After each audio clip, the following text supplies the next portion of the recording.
Gente interessante compartilhando experiências extraordinárias. Um olhar diferente sobre temas do nosso cotidiano, na perspectiva de quem tem muito o que dizer. Leve, reflexivo e inspirador.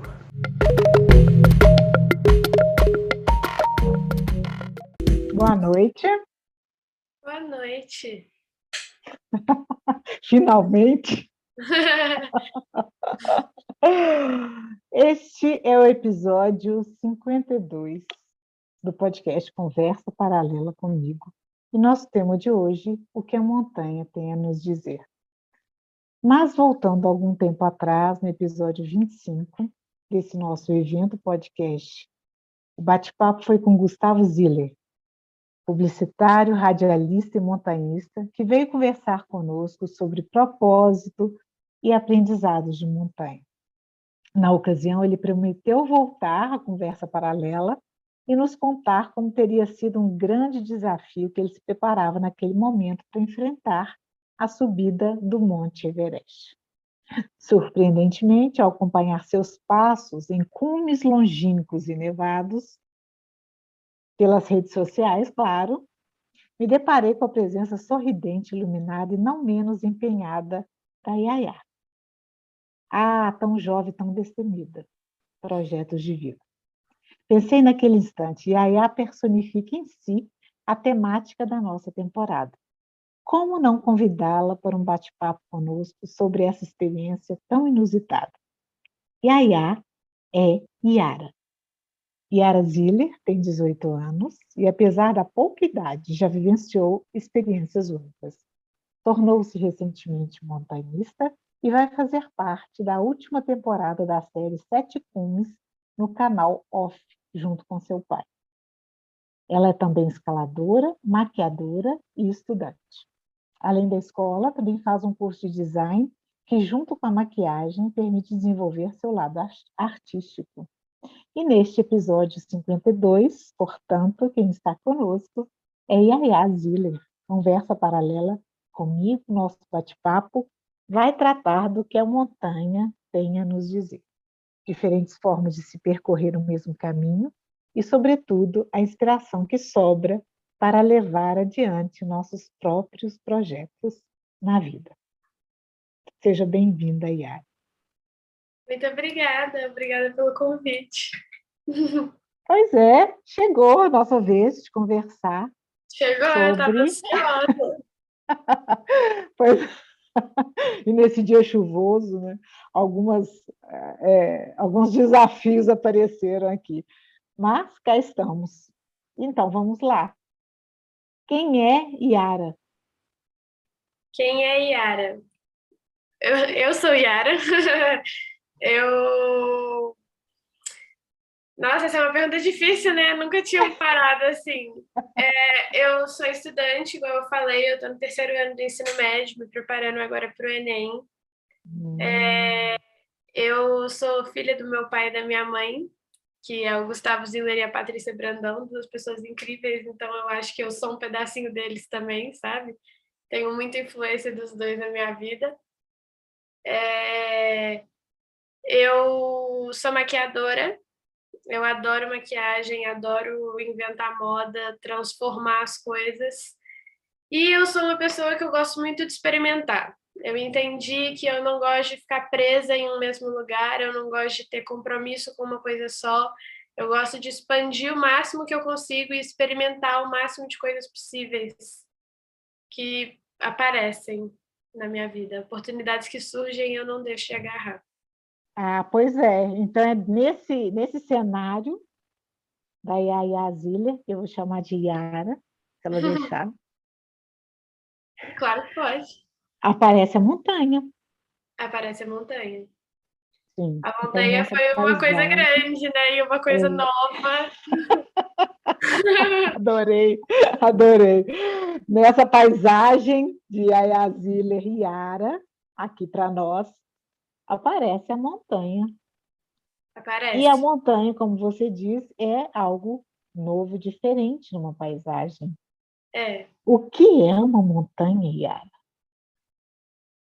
A montanha ela é uma das coisas mais bonitas e incômodas que eu já passei na minha vida, sabe? Porque é exatamente isso, é um incômodo, é perrengue o tempo inteiro, você não tem descanso um segundo, você dorme pensando nas coisas, sabe? Você não descansa direito, mas ao mesmo tempo você se entrega, você vive, você se joga naquilo, sabe? Você já tá ali, você se joga. E é uma experiência, igual eu falei, uma experiência única, tenho certeza absoluta que as próximas montanhas que eu for, porque sim, eu vou voltar, não vão ser Hum, iguais a que eu vivi, e mesmo que eu voltasse na mesma montanha, eu tenho certeza que a experiência seria completamente diferente. Então, a montanha é tudo e mais um pouco. muito bom.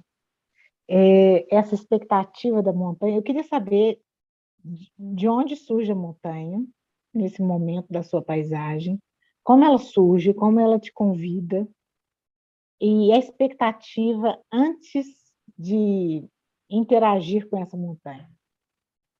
Se era aquilo que você realmente experimentou no momento que estava lá. Como que é a expectativa e como que é a realidade? É, tá, então vamos lá. A montanha surgiu na minha vida, na verdade, não foi ela que me convidou, quem me convidou para ela foi o Gustavo mesmo, foi meu pai. Eu sempre escalei, mas a minha escalada ela era uma escalada em rocha, escalada esportiva, nunca foi o montanhismo. E depois eu escalava, inclusive, antes do meu pai começar a praticar o montanhismo. E aí, depois que meu pai começou o projeto Sete Cumes, que ele desenvolveu esse projeto, foi subindo e tudo mais, no final dos episódios ele dedica uma montanha para cada pessoa. E sempre tem alguma relação, assim, são relações meio ocultas que normalmente as pessoas não sabem, mas que a pessoa que está sendo dedicada sabe. E a última montanha que ficou para ser é a Pirâmide Cartens, que é uma montanha na Oceania que tem escalada em rocha. Então, quando meu pai viu o projeto Sete Cumes assim, ele determinou lá no começo do projeto que aquela montanha ele dedicaria para mim. E aí, o passar do tempo, foi passando o tempo, né? Ele foi escalando, não sei o que. Quando ele voltou do Everest, eu acho que ele empolgou, porque ele falou: vamos escalar comigo. Tipo assim, não vou só dedicar para você, vem comigo, vem também. E eu falei: vamos, é claro que vamos. Essa oportunidade batendo na minha porta, eu vou deixar de ir? Claro que não. E aí a gente começou a treinar, começou a conversar, muito diálogo, porque é isso, né? Você não sabe o que esperar. A montanha é uma coisa muito nova para qualquer pessoa, inclusive para mim. Assim, eu tinha antes da montanha, igual já passando um pouquinho para a próxima pergunta, antes da montanha, eu achava que por meu pai ser um montanhista, eu tinha uma relação muito próxima com a montanha, apesar de nunca ter ido para uma. Só que na hora que você chega lá, você percebe que não, entendeu? É muito diferente do que qualquer um pode imaginar. Mas aí foi assim, meu pai me chamou, a gente começou a treinar. O meu objetivo mesmo é a pirâmide Cartens, mas mês passado a gente... Mês passado? Nossa, agora eu tô um pouquinho perdida na data. Eu também não sei, mas foi próximo. Eu Foi acho que próximo. sim. Recentemente eu tive a oportunidade de ir para Bolívia para poder fazer um treinamento lá. Não era nem para ter escalado, na verdade. Lá eu fui só para ver como é que era, como ia ser a minha reação em relação à altitude, porque eu nunca tinha estado em uma altitude muito alta. E aí a gente queria ver como é que o meu corpo ia reagir. Mas eu cheguei lá, eu estava bem, eu não tive nada, eu falei, vou tentar. E aí eu cheguei lá no cume, então assim, já valeu por tudo para mim. E antes de eu ir, eu tinha essa ideia de que eu sabia mais ou menos o que era, mas ao mesmo tempo eu também tinha consciência de que eu ia ver muita coisa que eu não estava preparada, que não, não ia saber como reagir, sabe? A primeira vez para as coisas é sempre meio assustadora, né? A primeira vez ela dá um pouquinho de medo. E aí eu comecei a conversar com meu pai, ele, tipo, tirava umas dúvidas que eu perguntava em relação a equipamento, a frio. Eu fiquei com muito medo do frio, eu tive medo do frio. E aí com o passar do tempo, eu entendi que, de certa forma, não tem como a gente se preparar porque a gente não sabe o que vem, sabe? A gente se prepara porque a gente sabe que vai acontecer.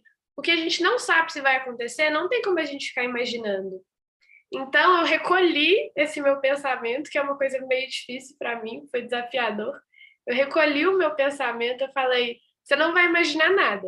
Você vai chegar lá e você vai ver como funciona. Então, tudo que eu sabia que ia ser do jeito que ia ser, que tipo, a gente tinha planejado, quantos quilômetros, não é em quilômetro, né, mas quanto tempo a gente ia andar em um dia, aonde ia ficar o acampamento base, tudo que a gente conseguia ter um mínimo controle, eu gostava de saber. O que não tinha como contar, não tem como falar em palavras, o que é só viver, eu falei, não vou tentar imaginar. Porque eu fiquei com medo de imaginar uma coisa, chegar lá e ser outra completamente diferente, e isso me frustrar, ou isso me deixar com mais medo do que eu já estava. Então, eu meio que recolhi essa imaginação minha e deixei ver lá na hora do vamos ver mesmo, sabe? Ver como as coisas são, ver como acontece.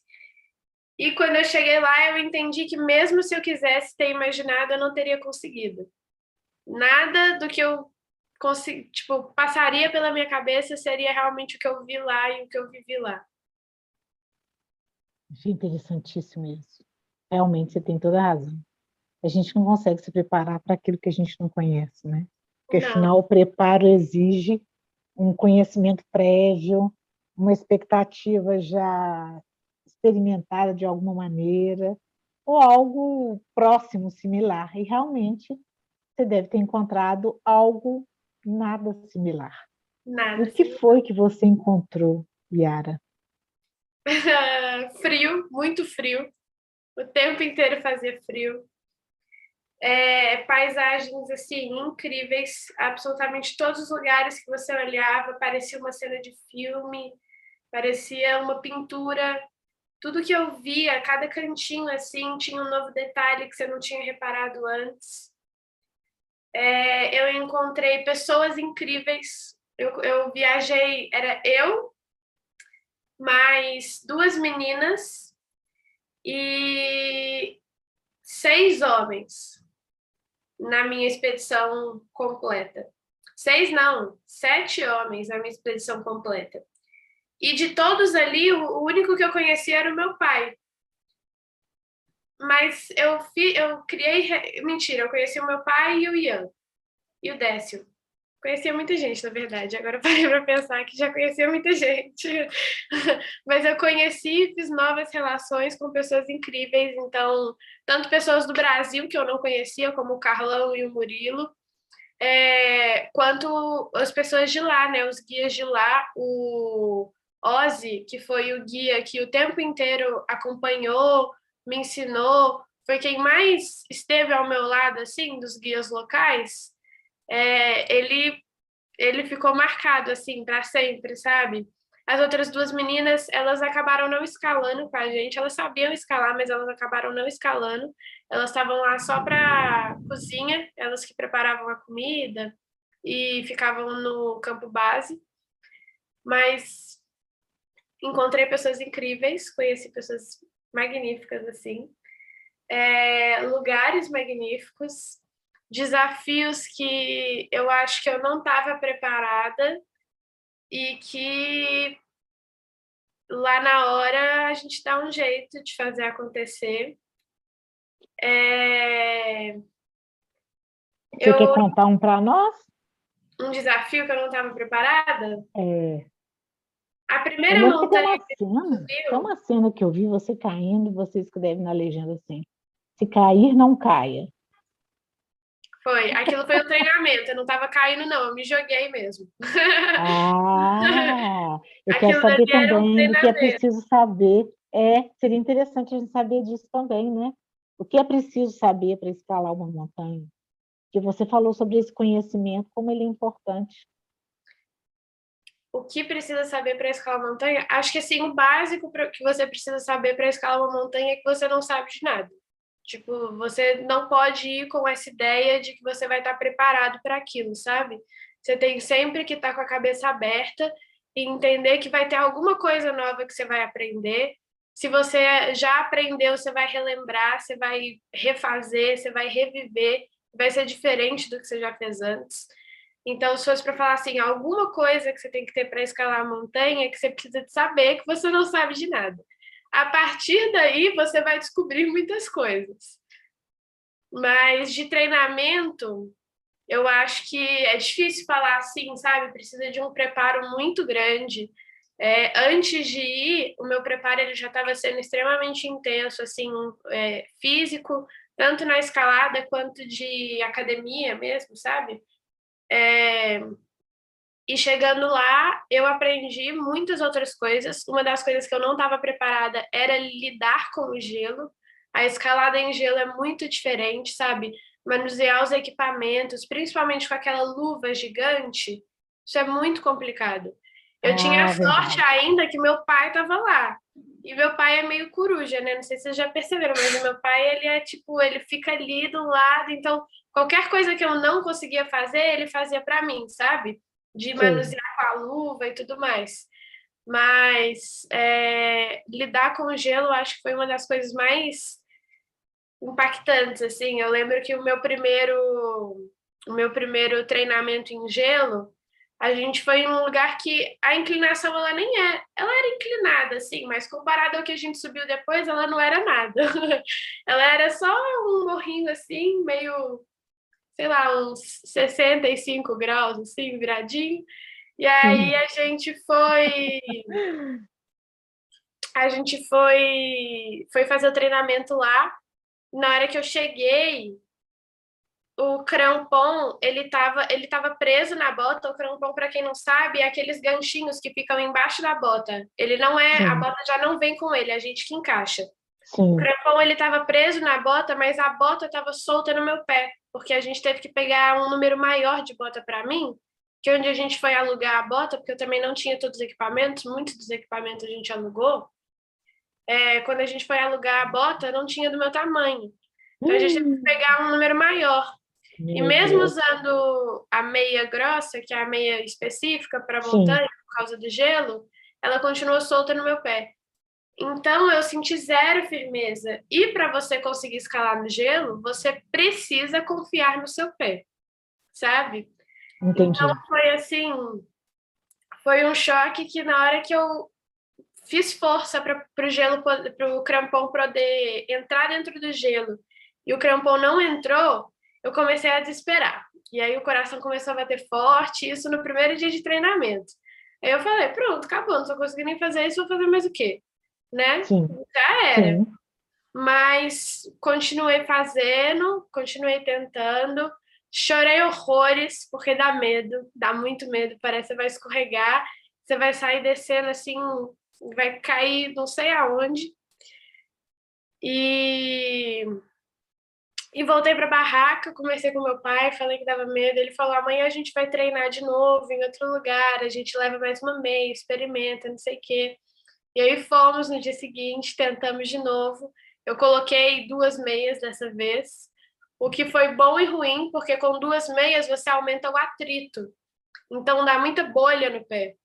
Ah, sim. Verdade. Mas foi o jeito que eu encontrei para a bota não ficar solta e que funcionou, então eu tive muito mais confiança. E com Sim. essa confiança que eu ganhei por causa do equipamento, eu consegui fluir, conseguir lidar com o gelo, entender como é que ele funcionava, entender que qualquer coisa que acontecesse ali ia ser culpa minha, sabe? Tudo depende da forma como você coloca o pé. Então, era só prestar atenção, sabe? Não ia acontecer, sei lá, uma coisa muito grande. Era só prestar atenção que eu ia conseguir fazer tudo. E aí eu fui tomando confiança. Mas mesmo assim dá medo. Sempre dá, Posso imaginar. Eu aqui já estou com medo. sempre dá medo. Eu fiquei me imaginando uma situação dessa. Realmente é algo bem desafiador, né? E você está lidando com a altura, você está lidando com o incerto e, sobretudo, com a oportunidade do aprendizado permanente. E quando você fala, Yara, sobre aprender, estar aberto para aprender o tempo todo, Isso é algo que exige muito da gente. É, Quando a gente está num ambiente de aprendizado permanente, como foi essa grande experiência, né, humanitária que nós vivemos com a pandemia, é, é tudo tão novo, é tudo tão diferente, e isso nos deixa desconfortáveis, né? Mas um grande trunfo que eu acredito que você usou, e acredito que é um aprendizado também nosso, e deve ser tomado como consciência, né, nesse sentido, é estar aberto. E quando a gente fala estar aberto, não é aquela coisa simples, né? Ah, esteja aberto para o que vier e tal. É um movimento profundo, é um movimento que é, você está inteiro naquilo. Estar aberto é um movimento de inteireza do ser humano. Não é uma coisa simples, ao mesmo tempo exige todos os que você acione todas as suas habilidades, todas as suas competências para aquele ambiente de aprendizado constante, né? Que foi a experiência que você teve. é. Eu acho que a vida é uma aprendizagem constante, né? Tipo, independente do ambiente onde você está. Mas lá realmente, lá é diferente mesmo. E você já vai, como foi a minha primeira vez, né? Foi mais fácil para mim ir com a ideia de que eu estava indo para aprender. Aprender tudo que eu podia aprender, tudo que quisessem me ensinar, eu estava aceitando. Mas na vida eu acho que isso vale, né? Todo mundo pode Sim, ensinar alguma coisa para todo mundo. Até as pessoas que a muito gente não bem. gosta podem ensinar alguma coisa para gente. Sim, é verdade. E a gente pode contribuir também, né? E a gente pode contribuir também.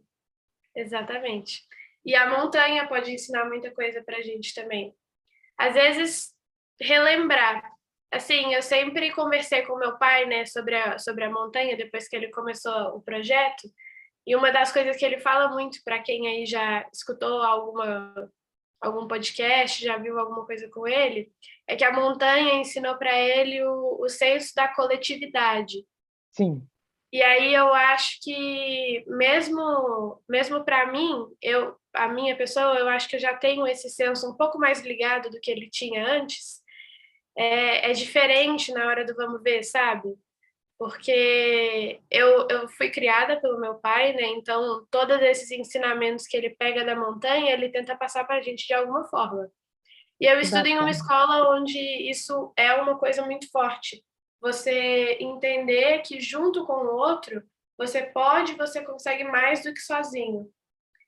E dependendo da situação, você realmente precisa do outro, né? Porque na montanha o que faz as pessoas aprenderem é a necessidade para poder conseguir passar por aquilo. Porque se você não entra, não entra na vibe do ambiente, não se relaciona bem com as pessoas, provavelmente não vai dar certo, sabe? Então, na montanha eu acho que é mais escancarado assim, porque é 100% questão de necessidade, sabe? Aqui no dia a dia, a gente tem a opção de negar o outro, de falar, não, Sim. não quero ajuda, obrigada, sabe? Lá isso não existe. Se a pessoa está te oferecendo ajuda e você vê que você precisa, você não pensa duas vezes antes de aceitar a ajuda, sabe? E é diferente porque é isso, é uma pessoa que você nunca viu antes. Você confiaria a sua vida numa pessoa que você nunca viu antes, sabe? Então, é intenso, é profundo, é o tempo inteiro, e eu acho que é por isso que é tanto tapa na cara. Mas no final das contas, qualquer coisa que eu aprendi lá, eu aprenderia ou já tinha aprendido aqui, lá só foi mais nítido, sabe? Nossa, quanta coisa bacana, hein? É, acionar os conhecimentos, acionar. Olha só, estou pensando aqui, isso que você falou também é muito interessante. Você está acionando conhecimentos ali numa situação extrema, intensa, né? E que não é só uma intensidade sensorial dos cinco sentidos. O tato, o Não, é olfato, bem a pele, mais. né? O frio, a, a, a alteração da altitude, né? Tem, tem várias situações ali da sensorialidade, daquilo que a gente aprende pelos 5 sentidos. Mas você está falando de além disso. Você está falando de uma noção de grupo, você está falando de uma percepção de sobrevivência em condições realmente extremas, né, da natureza, e situações em que você aciona conhecimentos que você já tinha. Tudo isso numa perspectiva de um projeto que você aceitou, de uma experiência, de uma vivência que você aceitou e assumiu, né, como um, uma parte da vida. É Sim. justamente sobre isso que nós conversamos essa temporada. E achei muito interessante que você viesse aqui falar um pouco para a gente sobre isso. Estamos encerrando a temporada de 2021-2 com você hoje. Hoje é o penúltimo episódio nosso. No próximo episódio, nós vamos falar justamente disso, Yara. Abrindo a nova temporada, 2022-1, do podcast, nós vamos falar sobre aprendizado. E como o Ah, aprendizado ele é tão relevante na nossa vida, e não é essa coisa de aprender cada dia uma coisa nova, é para além disso. É é. sentir o aprendizado percorrendo todo o nosso ser. É Porque no aprender momento e reaprender o tempo inteiro, né? porque no momento que você fala, eu acionei isso que eu já tinha visto em algum momento da minha vida, né? E com 18 anos é uma vida iniciante, preciso dizer, né, Yara? É, E já tem tanto a acionar, isso é muito bom. Então, você sempre viveu num ambiente de aprendizado, né? E soube acionar isso no momento necessário. Então, aprender não é algo que você vai perceber uma oportunidade ou outra, mas você vai criar também oportunidades desse aprendizado com as pessoas até que você não conhece, como você mesmo disse, e acionar outros que vão sendo enriquecidos, né? Não sei nem se existe uma palavra para isso. Você é aprendeu uma vez, aí você acionou aquele aprendizado, mas aí ele já vem com uma nova vivência, ele já uma vem nova com percepção de tudo, né? uma nova percepção de tudo. O que será isso, hein? Qual palavra que a gente podia inventar para isso? É complicado, né? De vez em quando as palavras é isso, não tem como descrever a não tem como descrever a experiência da montanha e você colocando isso no aprendizado é exatamente o que você falou, sabe? É sentir correndo na veia, vai além das percepções sensoriais e vai além também do coletivo, sabe? Porque eu dei exemplo do coletivo, mas é cem por Sim. cento individual também. O tanto que você se conhece ao se permitir aprender mais. Muito bem. Esse foi a escolha do nosso título, né? O que a Sim, montanha tem a nos dizer. sim. E o que ela te E, disse, Yara? nossa, ela me disse muitas coisas. Ela me disse muitas coisas, viu? É até difícil, assim, listar. E é difícil de lembrar também. Porque, igual eu falei, é muito intenso, né? Foram 10 dias, mas a impressão que eu tive é que eu fiquei um ano morando fora, voltei e me sentia completamente diferente. Eu enxergava tudo de uma forma diferente, o que é meio estranho, porque quando você sai de um lugar tão diferente assim, e aí você volta para o mesmo que você já conhecia, você vê que nada mudou, mas que por você ter mudado, você enxerga tudo de uma forma diferente e aí parece que as coisas mudaram. Isso dá uma confusão assim na cabeça. Então a volta também é uma aprendizagem muito grande, sabe? Mas lá na montanha, ela me disse, acho que o que ela falou mais alto para mim era que eu precisava voltar. Assim, o que Hum, eu mais ouvi era que eu precisava voltar. Mas o tempo inteiro eu acho que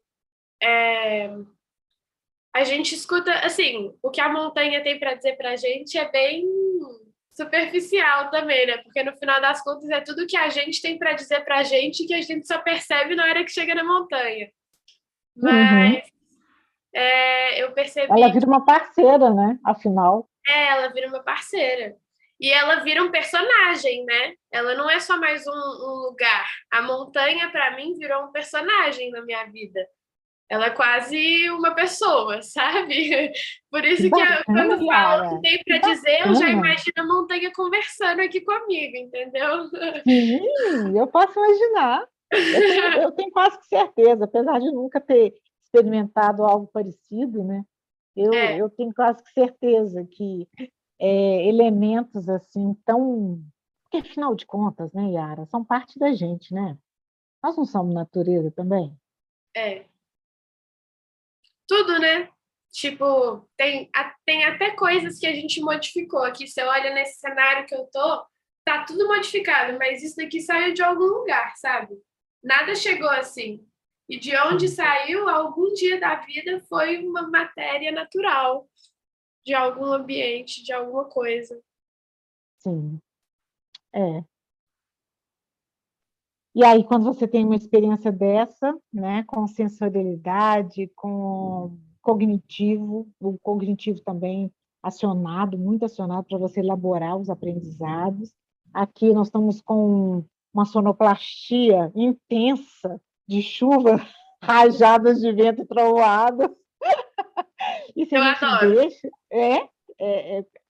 numa uma tempestade, né, colossal, hoje o dia inteiro aqui em Belo Horizonte. Você está em Belo Horizonte também? Tô. Eu tô aqui com a Ah, trilha sonora também. pois é. E a gente percebe essa força, né? Só que nós estamos num ambiente urbano e isso nos tira um pouco, nos distancia um pouco do que a gente é. E acredito que essas experiências tão intensas com a natureza, elas são muito marcantes, porque somos muito próximos, né?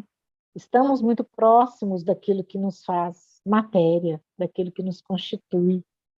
E, e não é à toa que alguns grupos de pessoas acreditam nisso, né? Nessa sacralidade, que vivem isso de uma forma muito intensa e acreditam o rio é um personagem, a montanha é um personagem, a árvore é um personagem. Uhum. E o quanto isso nos permite ver a vida de uma outra forma. Então, essa É. experiência da volta que você está trazendo, que bacana, Yara, que bacana essa experiência. Você falar sobre isso. A gente não conversou sobre isso antes, né? Eu entrei em contato com você, pedi que você participasse, tipo, nós aqui da equipe dos Saberes Circulares convidamos você para vir contar para a gente um pouco dessa experiência, e a gente sempre falou na ida, no contato com a montanha, mas como foi curioso e instigante você trazer esse ponto da volta, né? Porque a gente não volta a mesma pessoa, não é isso? Não, a gente volta completamente mudado. Completamente. E o que isso pode acrescentar na sua perspectiva de projetos de vida, de novos projetos?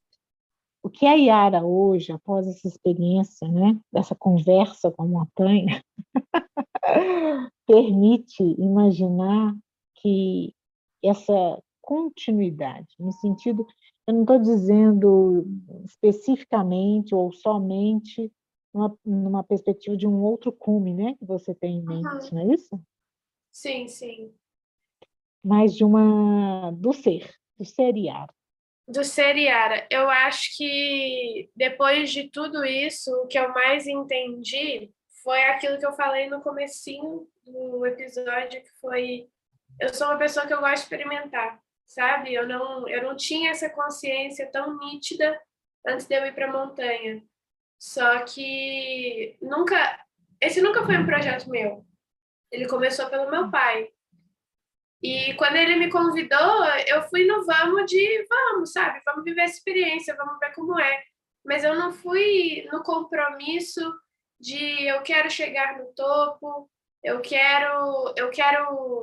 sabe? Eu quero dar tudo que eu tenho de mim naquilo. Eu fui com, tá, vamos ver para como é. Vamos ver, vamos ir para ver como é. Mas na hora que eu cheguei lá, eu entendi que eu gosto, sabe? Eu gosto de primeiras vezes. É isso, eu gosto de viver primeiras vezes. Então, independente da primeira vez, eu acho que eu iria de novo, e de novo, e de novo. E a montanha que eu entendi, né, que me ajudou a entender é que qualquer coisa, até o que a gente já fez antes, pode ser uma primeira vez, dependendo da forma como a gente encarar e lidar aquela situação.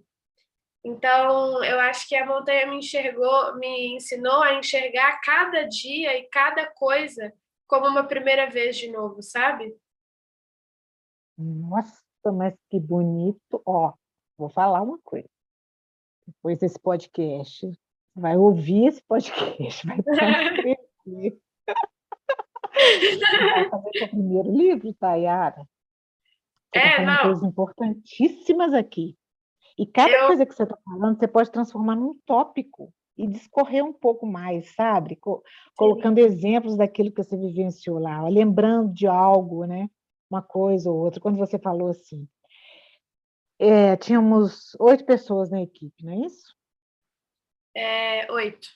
8 pessoas. Então, com você, 7 pessoas, e você falou, eu conhecia 3 dessas pessoas, eu já conhecia muita gente. Na verdade, você tinha mais 4 que você não conhecia, né? Então, esse universo do conhecer te deu uma certa familiaridade, ao mesmo tempo, uma confiança para estar na companhia de outras pessoas em condições tão diferentes e, ao mesmo tempo, se sentir familiarizada, juntos, dentro desse coletivo, né? Uhum. Então, se observar, cada elemento que você traz aqui é um elemento extremamente importante para ser explorado, sabe? Porque são, são, são elaborações que você faz de uma vivência profunda e, ao mesmo tempo, de uma maneira tão transparente, tão direta e tão palpável. É palpável para quem te ouve aquilo que você elaborou como conhecimento e como essa palavra do aprendizado que a gente não achou ainda, que é para além do aprendizado, sabe? Ele tá transcendendo o que É, é aprendizagem, o que é aprendizado, mas ainda não encontrei a palavra. Quem sabe? eu acho que essa palavra aí ela vai ficar assim em aberto, porque eu acho que ela nem existe, a gente vai ter que inventar mesmo, adicionar ali para o dicionário. Ai, ai, olha só, queria tocar num ponto antes da gente terminar, pelo nosso horário aqui. Você acentuou a importância da presença do seu pai como um mentor, posso dizer assim? Nos Claro. momentos em que você. Primeiro foi o convite, como você disse, foi um convite vindo dele. Então, aceitar esse convite pressupõe que você já existia, né, uma admiração, já existia um acompanhamento, um entendimento e uma percepção das crenças dele a esse respeito. Quando eu falo crenças, eu estou falando de valores, daquilo que ele acredita, daquilo que ele propõe, daquilo que ele vive, né, como ser humano. E eu acho que isso tem muito a ver com aquele mentor que a gente escolhe, sabe? E no aprendizado, e aí a gente já passando, né, de projeto de vida, né, de experiências, de vivências que a gente se proporciona, das expectativas que a gente faz, porque um projeto é algo que a gente está projetando, que vai fazer ainda, né, vai ser realizado. Agora, já entrando na temática da nossa nova temporada do aprendizado, eu acredito que a figura do mentor ele é decisiva. Não só para o convite, mas para a qualidade da experiência de aprendizado que a gente tem após o convite. E eu queria que você falasse um pouquinho disso. Você mencionou sobre como ele te incentivava a experimentar, a tentar novamente, Mas, nesse sentido, lá na montanha, naquilo que ela te disse, né? Naquilo que ela escolheu guardar para dizer para você. Como foi essa perspectiva entre você, a montanha e o mentor, e o mediador desse conhecimento? Então, aqui, meu pai foi o mentor. O tempo inteiro era ele. Mas lá na montanha, ele não era o principal mentor que eu tinha como referência. Apesar do meu pai já ser um montanhista experiente, já ter muitas montanhas no currículo dele, não sei como fala. Apesar dele já ter escalado muitas montanhas e já tem muito mais conhecimento do que eu, ele não era o mais experiente que estava lá. E ele não era a pessoa que estava lá para passar as informações, sabe? Ele também estava lá aprendendo e reaprendendo coisas que ele já sabia. Então, acho que foi muito bom, porque foi muito bom ter ele perto, com certeza é isso, faz total diferença você ter alguém na qual você confia 100%, para viver uma primeira vez que dá tanto medo igual aquela, sabe? É confortante. Então, eu acho que ele foi mais um conforto, um porto seguro do que um mentor dentro da montanha. Apesar de eu ter aprendido muito com ele também, mas não sei, acho que é porque com ele eu aprendo a minha vida inteira, né? Ele é meu pai, então esse processo de aprender com ele já é mais automático. Contínuo, né? É É, contínuo, né? exatamente. E lá tinham tantas outras pessoas novas, tantas outras coisas, que na hora que você falou mentor, a imagem que veio na minha cabeça não foi a do meu pai.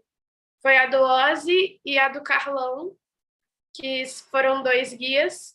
E o Sérgio também, que foi o outro guia local de lá, que estava com a gente. Mas em todas as vezes que a gente foi fazer algum treino ou alguma coisa assim, era o Ozzy que ficava do meu lado.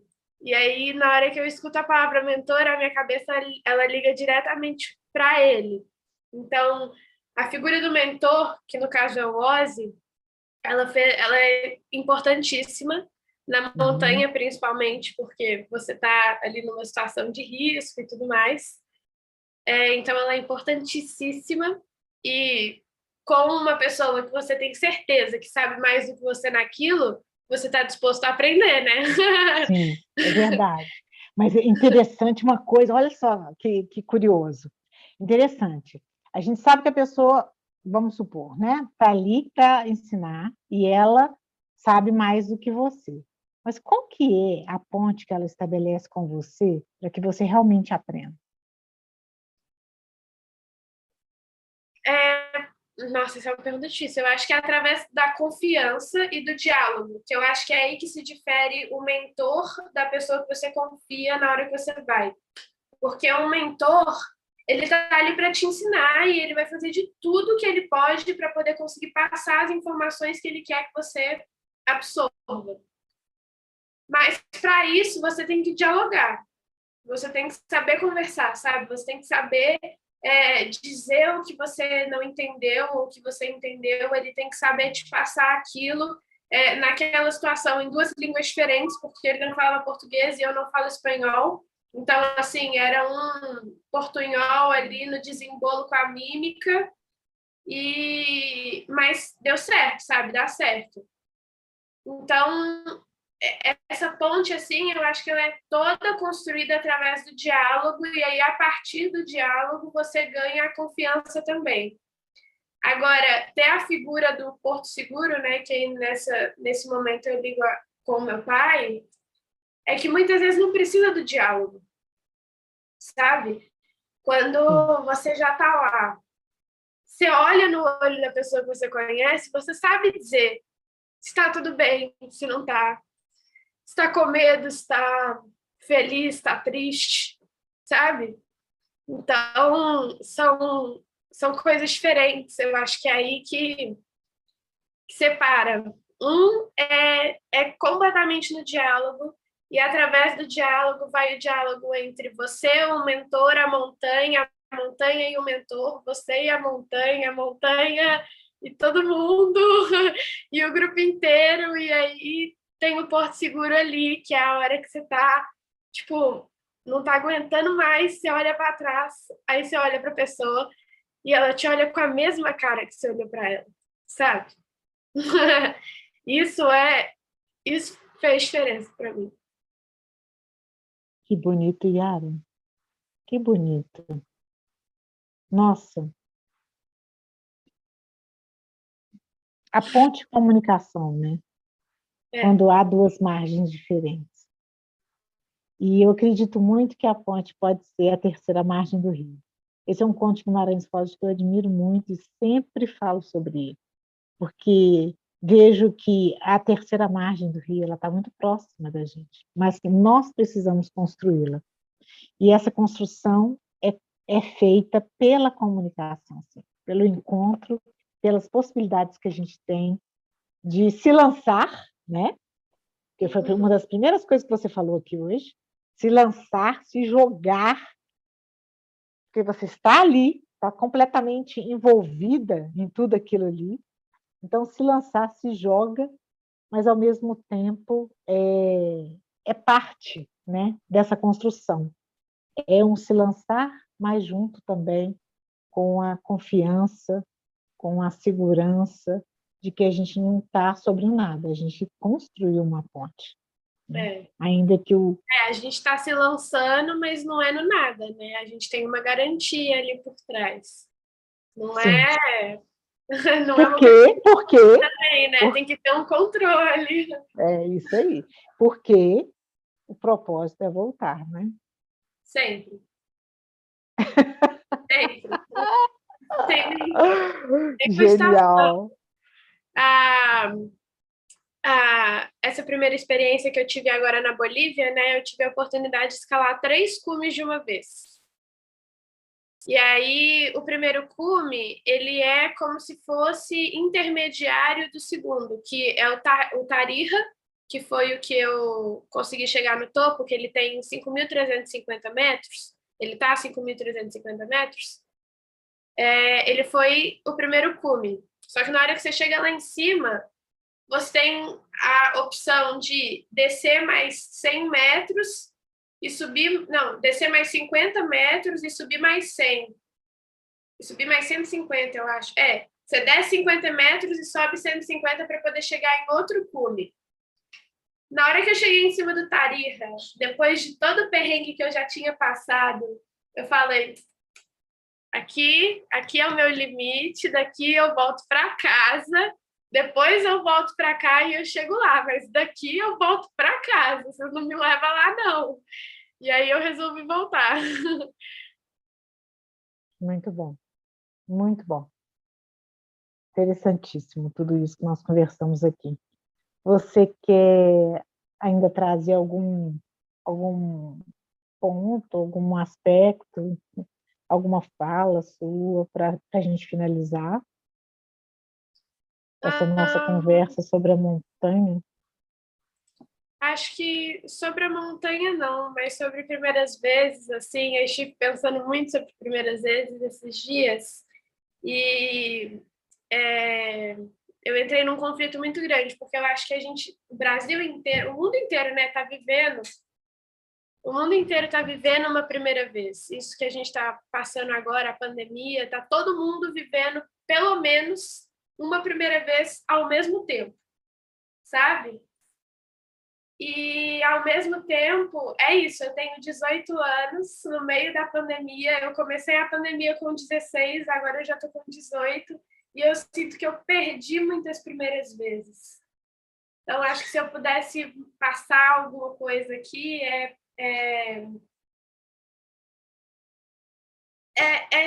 relacionada ao tempo. Tudo tem seu tempo, não apresse, nem atrase. Quando for para acontecer, as coisas vão acontecendo. Você só não pode deixar de lado, sabe? Você não pode achar que vai acontecer do nada. É você que faz, é você que vai atrás. Mas se você vai atrás mesmo, em algum momento acontece, sabe? Então, a primeira vez, ela é uma coisa sempre, ela é uma coisa o tempo inteiro, e ela é uma coisa para a vida, sabe? Não é porque você já chegou a um determinado ponto ou você já passou do ponto de viver aquilo que você não pode viver a primeira vez. Que bacana. Nossa, parabéns, Yara, Obrigada. pela sua trajetória. Essa é a primeira vez que você participa de um podcast? É. Fico feliz de compartilharmos essa primeira vez. Obrigada, eu fico feliz também. E a primeira vez para mim que eu ouço falar de experiências tão instigantes, tão interessantes, e, na verdade, elaborações da experiência de aprendizado que você teve, dos aprendizados que você teve. É plural. E é exatamente aquela palavra que estamos procurando, sobre a transcendência do aprender, que você chegou lá. O Se alguém cume um do... dia descobrir essa palavra, gente, manda no Instagram, não sei, me acha. Um dia que você me encontrar na rua, você fala, Yara, a palavra é essa. Porque às vezes você curiosa. mesmo vai encontrar, sabe por quê? É o cume do aprendizado. Existe o aprendizado, mas existe o cume do aprendizado, que é essa transcendência do aprendizado. É algo para além, né? Porque se chegando num Eu não cume, sei quer nem dizer... se é o cume, porque se você pensa no cume, você pensa em um limite físico, sabe? Um espaço, que o cume é o final. Não é o final, eu acho que é o para sempre. É isso que a gente está procurando, entendeu? É o além. É o além. É a ideia do para o alto e além, entendeu? Exatamente. Porque na hora que você chega no cume, você tem toda a imensidão ainda, não é? Toda a imensidão de possibilidades. Você não está no final. Você está lá em cima, mas você não está, sabe? Ainda tem, né? Muito além dessa transcendência mesmo. Eu não acho outra palavra. Acho que tem a ver com uma travessia e, para além dessa travessia, um aprendizado que é reelaborado e é experimentado e trazido de uma forma em que ele seja passível de novos aprendizados acrescentados a ele, e de uma forma permanente, contínua, como você falou muito bem. Yara, gostaria de agradecer muitíssimo a sua presença aqui conosco, agradecer a oportunidade dessa conversa tão rica, tão bacana, tão vigorosa que você trouxe para nós. Estou vendo aqui no chat, desejando sucesso na sua trajetória, e nas coisas bonitas que você falou aqui, que você vivenciou, e que são o para além, né? Que todos nós vamos levar conosco depois desse bate-papo tão interessante, tão inspirador. Muito obrigada mais uma vez pela sua presença. Parabéns, Yara, sucesso, é isso aí. Obrigada por você, obrigada pelo papo, obrigada pelo convite. Parabéns pelo projeto, né? Eu já conversei isso com você, mas mais uma vez, parabéns pelo projeto, parabéns para a equipe. Não sei quem está por trás aí, mas eu sei que tem uma equipe por trás disso, então parabéns para a equipe. E obrigada mais uma vez também. Eu adorei. Muito obrigada, nós é que agradecemos. Essa equipe é uma equipe realmente valorosa, que acredita na transformação pela educação, pela formação das pessoas, e leva adiante, né, essa possibilidade do aprendizado contínuo. Obrigada por fazer parte.